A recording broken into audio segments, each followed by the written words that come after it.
நான் இப்படி இருக்கேன். மண் அங்கே கொஞ்சம் சாரி கொஞ்சம் கேட்க கொஞ்சம் அண்ணா கொஞ்சம் பார்க்கலாம் அண்ணா இங்கே பார்க்கலாம் நீங்கள் பார்க்குறேன்.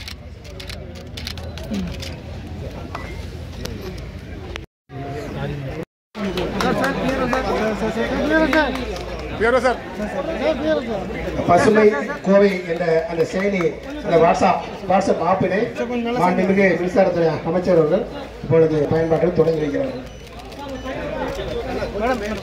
சார் நீங்கள் நல்லா உள்ள